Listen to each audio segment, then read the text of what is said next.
ओम साई राम जी, जय साई राम जी। आप साईं गीता चैनल के माध्यम से लगातार बाबा की लीलाएं सुनते हैं, बाबा के अनुभव देखते हैं कि किस तरह से बाबा अपने भक्तों के साथ लीलाएं करते हैं। आए दिन इस चैनल के माध्यम से आप बाबा की लीलाएं जो भक्तों के साथ होती हैं वो देखते हैं। हम लोग यही चाहते हैं कि जो भी दीन दुखी है उस पे बाबा की कृपा हो जाए, बाबा की लीलाएं सब भक्तों को पहुँचे। जो लोग दुखी हैं, परेशान हैं, वो बाबा की लीलाएं देखें और वो बाबा से जुड़े। तो आज हम एक ऐसे भक्त की लीला लेके आए हैं जो बाबा ने उनके साथ करी। किस तरह से उनकी ज़िंदगी में बाबा ने लीलाएं की। कहते हैं ना कि जब भक्त याद करता है बाबा को तो बाबा भी दौड़े दौड़े चले आते हैं, और जब बाबा भक्त को याद करते हैं तो भक्त भी बाबा से खींचा चला जाता है बाबा के पास। यतंदर सिंह चौहान जी जो पौड़ी गढ़वाल से हैं, इनके साथ बाबा ने जो लीलाएं की हैं वो मैं आपको बताना चाहूँगी। ये पेशे से सरकारी स्कूल में इंग्लिश के टीचर हैं और बाबा की इनके ऊपर कृपा है। और जब ये बाबा से नहीं मिले थे तो बहुत ज़्यादा परेशान थे, डिप्रेशन में थे, इनको कुछ भी समझ नहीं आता था, बहुत ज़्यादा परेशान थे और सारा दिन सोचते रहते थे कि लाइफ में क्या होगा। लेकिन जब से बाबा मिले हैं तब से इनकी लाइफ में चेंज हो गया, तब से बाबा ने इनकी ज़िंदगी को बदल दिया। इनके 2 बच्चे हैं, तनख्वाह इनकी 25,000 है, बाबा की कृपा से घर इनका चली जाता है। 2 बिटियाँ दी हैं बाबा ने और बहुत प्यारी बच्ची हैं। लेकिन इनके साथ जो बाबा ने लाइफ में चमत्कार किया, जो इन्होंने बाबा से कहा, वो बाबा ने किस तरह से इनके साथ चमत्कार किया। इनका पारायण पूरा हुआ। ये पारायण ग्रुप से जुड़े हैं, व्हाट्सएप पे जो चलता है वीरवार की वीरवार, उससे ये जुड़े हुए हैं। और बाबा का पाठ इनका संपूर्ण हुआ। और जब बाबा का पाठ संपूर्ण हुआ उस दिन वीरवार था और इन्होंने सोचा कि आज मैं मंदिर जाऊं और मंदिर जाके मैं बाबा को 11 रुपये अर्पण करूं। कहते हैं कि मन में कुछ भाव आते हैं तो बस ऐसा लगता है कि बाबा किसी तरह हमारे समक्ष आ जाएं या हम बाबा के पास चले जाएं। इनके मन में आया कि मैं बाबा को 11 रुपये मंदिर में जाके चढ़ाऊं। तो इन्होंने जब अपनी पॉकेट देखी तो उसमें पैसे चेंज नहीं थे, तो सोचा कि चलो मैं ऐसा करता हूं कि पैसे खुले करवा लेता हूं। तो ये एक दुकान पे पहुंचते हैं और खुले करवाते हैं। इतने में क्या देखते हैं कि एक बाबा जी बैठे हुए हैं, वाइट कपड़ों में चोला धारण करे हुए बैठे हैं। जब वो देखते हैं, यतेंद्र जी जब देखते हैं तो सोचते हैं कि चलो वहाँ तो बाबा को चढ़ाऊँगा, यहाँ बाबा जी बैठे हैं, इनको भी मैं कुछ ना कुछ दे देता हूँ। तो उन्होंने बाबा से कहा कि बाबा मैं आपको कुछ देना चाहता हूँ। वो कहते हैं बेटा मैं किसी से कुछ लेता नहीं हूँ, लेकिन अगर तुम्हारी श्रद्धा है तो 1 मिनट रुको। उन्होंने एक शॉल था उसकी झोली बनाई और आगे कर दी। उसमें उन्होंने 5 का सिक्का डाल दिया और 5 का सिक्का जब लिया बाबा ने और लेके और यतेंद्र जी को बाबा ने आशीर्वाद दिया, ढेर सारा आशीर्वाद दिया। कहने लगे जब भक्त बुलाते हैं ना तो मैं उनके पास मिलने चला आता हूँ। फिर भी वो नहीं समझे।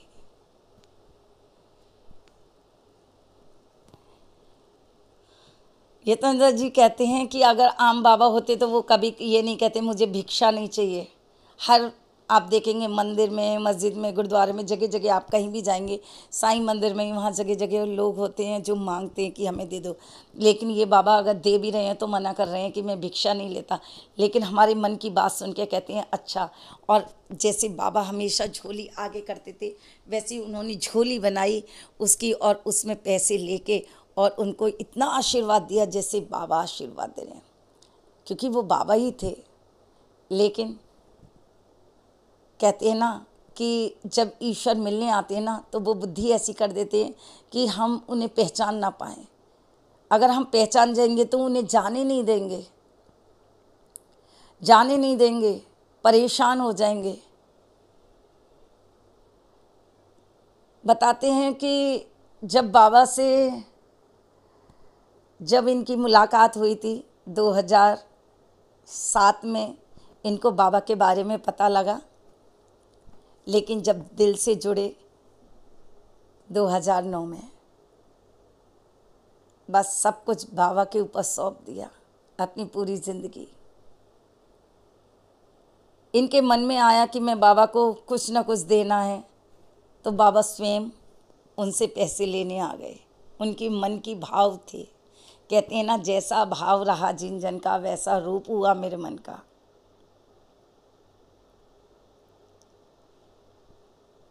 जब ये बाबा के मंदिर फर्स्ट टाइम गए, अपने चाचा के लड़के के साथ गए, उन्होंने इनको मिलाया और बाबा के बारे में बताया, और ये बाबा से ऐसे जुड़े, वो इस दुनिया में अब नहीं है जिन्होंने इनको जोड़ा। लेकिन बाबा की कृपा से इनकी लाइफ में, बाबा जब से आए हैं तब से बाबा ने इनकी ज़िंदगी बदल दी, इनकी लाइफ बदल दी।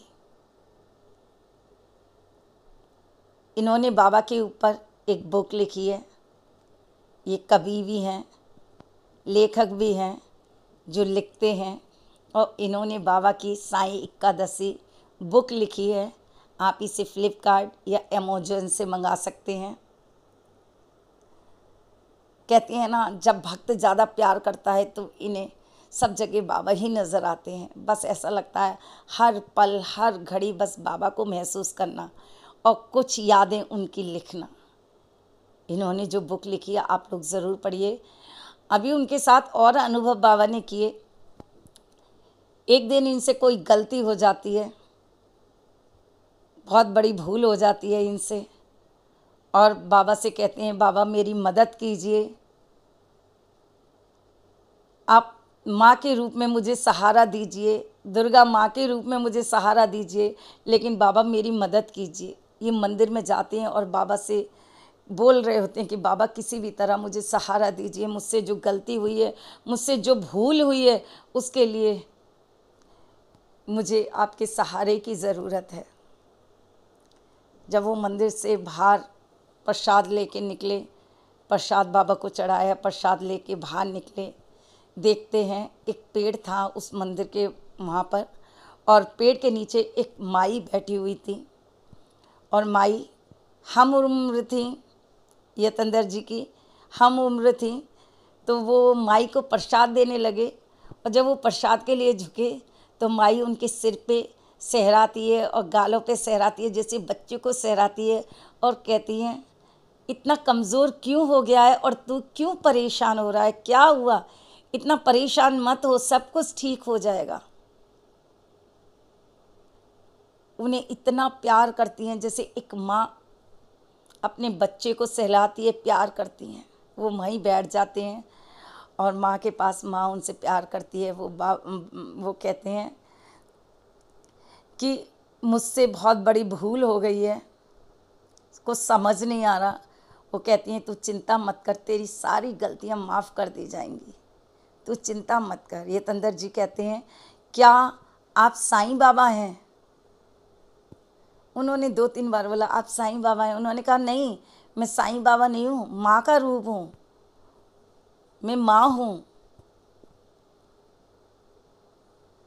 यतंदर जी कहते हैं कि मैंने आज से पहले तो कभी उनको देखा ही नहीं, आज से पहले मैंने इनको कभी नहीं देखा। कहाँ से आए, कहाँ है, क्या है, कुछ नहीं पता। पहली बार मंदिर में मैंने इनको देखा है। उस समय वो कुछ समझ नहीं आते हैं, बस आशीर्वाद लेके और बाहर आ जाते हैं। उनसे आशीर्वाद, उन्होंने वो आशीर्वाद दिया जैसे एक माँ अपने बच्चे को प्यार करती है, उन्हें गले लगाती है, उसे सहराती है। इस तरह से उन्होंने प्यार किया। लेकिन वो प्रसाद देके और प्यार पाके वो बाहर आए, और बाहर आके, क्योंकि उस पल बाबा बुद्धि ऐसी कर देते हैं ना कि हम उन्हें जान ना पाएँ, लेकिन जब वो हट जाते हैं या चले जाते हैं, जब हमें उनकी पहचान होती है, जब हमें पता लगता है ये साईं हैं। वो अपना एहसास बाद में कराते हैं, उस समय इतना एहसास नहीं, ऐसा लगता है शायद कोई और होंगे। बाबा का एहसास जब वो चले जाते हैं तब होता है। जब वो बाहर निकल के आ गए तो वो सोचते हैं कि मैं अभी बाबा से यही तो कह रहा था कि बाबा मुझे माँ के रूप में आके मुझे सहारा दो, कुछ तो बोलो, कुछ तो आशीर्वाद दो, जो मुझसे भूल हुई है उसके लिए मुझे माँ चाहिए, जिससे मेरी बाबा आप मदद कर सको। बस मैं अंदर कह के ही आया हूँ, इतने में बाबा ने मुझे माँ के रूप में दर्शन दे दिए। वो रोने लगे, आंखों में आंसू झलक आए। कहते हैं जब भक्त प्यार करता है, जो अनन्य प्यार करता है, उसके आंखों से आंसू झलकते हैं, और जब आंसू झलकते हैं वही बाबा की कृपा होती है। क्योंकि जो सच्चे मन से प्यार करते हैं ना बाबा से, उसके आंखों से आंसू जरूर झलकते हैं। उनके आंखों से झरझर आंसू झर रहे हैं कि बाबा मैंने जब जब आपको याद किया, जब जब मैंने आपसे कुछ कहा, आपने हर मेरी मन की बात सुनी। जब मैंने आपको मंदिर में पैसा चढ़ाना चाहा तो मंदिर की जगह आप तुरंत मेरे पास आ गए। मैंने जब माँ को याद किया, मुझसे गलतियाँ हो गई, मुझसे भूल हो गई, मैंने माँ को याद किया, आप तुरंत माँ के रूप में आ गए। बाबा मेरी ज़िंदगी को आपने बदल दिया, मेरी लाइफ को आपने बदल दिया। ये अनुभव बाबा का 2021 में हुआ और बाबा की कृपा हुई इनके ऊपर, और बाबा से इतना प्यार करने लगे कि इन्होंने बाबा के ऊपर बुक लिख दी। तो आप इनकी बुक ज़रूर पढ़िए। यतेंद्र सिंह चौहान जी, जो बाबा से अत्यंत प्यार करते हैं, और इनकी किताब का नाम साईं एकादशी है। ऐसे भक्त, अनेक भक्त हैं बाबा के, जो बाबा से बेइंतहा प्यार करते हैं, जो हर पल बाबा को महसूस करते हैं। आज बाबा ने इनकी ज़िंदगी में खुशियाँ दी हैं, हर खुशी बाबा ने इनको दी है, हर पल बाबा इनको खुशियाँ बांटते हैं, और हर पल बाबा इनके अंग संग है। ये बाबा के अंग संग है, और ये कहते हैं मेरी ज़िंदगी में बाबा ने इतने चमत्कार किए हैं कि मेरी ज़िंदगी ख़त्म हो जाएगी लेकिन बाबा के अनुभव कम नहीं होंगे। लेकिन ये 2021 में जो अनुभव बाबा ने इनके साथ किया वो इन्होंने शेयर किया है। बाकी इनके पास और भी अनुभव है तो हम लोग ज़रूर शेयर करेंगे, और आप ज़्यादा से ज़्यादा बाबा के अनुभव शेयर कीजिए। ये जितनी भी वीडियोज़ हैं आप ज़्यादा से ज़्यादा अगर शेयर करेंगे, पता नहीं ऐसा कौन दीन दुखी है जिनको बाबा की ज़रूरत है। बहुत सारे ऐसे लोग हैं जो परेशान हैं, दुखी हैं, वो बाबा से जुड़ सकें, बाबा की लीला वो सुन सके, जिससे बाबा के चरणों में जाएं तो बाबा उनकी ज़िंदगी बदल दे। मेरी लाइफ में तो क्या बाबा ने लाइफ को ही चेंज कर दिया, क्या लाइफ थी, लेकिन बाबा ने क्या लाइफ थी और क्या बना दी। अपना भी पूरा एक्सपीरियंस मैं अपना ज़रूर शेयर करूँगी आप लोगों के साथ। तो बाबा की लीलाएं अनंत होती हैं। अगर आप लोगों के पास भी बाबा के अनुभव हैं तो प्लीज़ शेयर ज़रूर करें, ज़्यादा से ज़्यादा शेयर करें। अगर आप लोग दूर रहते हैं तो आप अगर शिरडी आते हैं तो आप मुझे कांटेक्ट कर सकते हैं, और नहीं तो अगर आप नहीं शिरडी जा पा रहे हैं और आप दूर रहते हैं तो आप लिखकर मुझे भेज सकते हैं, जिससे मैं बाबा की लीलाएं जन जन तक पहुंचा सकूं। घर घर में साईं हो, हर घर में साईं हो, जिससे बाबा का आशीर्वाद मिले, सभी भक्त खुश रहें। आज की लाइफ में हर वक्त दुखी है, आज की लाइफ में हर इंसान दुखी है, हर इंसान परेशान है, लेकिन जब बाबा की कृपा होती है ना तो उस इंसान की ज़िंदगी बदल जाती है। बाबा का साईं सचित्र पढ़ने से हमारी लाइफ में बहुत चेंजिंग आती है। ऐसा लगता है जैसे बाबा हमारे साथ हैं। तो जितने भी साईं भक्त हैं, आप लोग बाबा का साईं सचित्र ज़रूर पढ़ें। अब अगर आप रोज़ टाइम नहीं मिलता है तो किसी न किसी ग्रुप से जुड़ें। आए दिन महापरायण ग्रुप बहुत सारे हैं जिससे आप पढ़ सकते हैं। और कहते हैं पारायण करने से हमारा मन शुद्ध होता है और बाबा की ब्लेसिंग मिलती है, बाबा की कृपा मिलती है। तो आप लोग ज़्यादा से ज़्यादा बाबा का साईं सचित का पारायण करें। तो सभी भक्तों को ओम साई राम, जय साई राम। बाबा की कृपा और ब्लेसिंग हमेशा आपकी और आपके परिवार के ऊपर बनी रहे। ओम साई राम, ओम साई राम।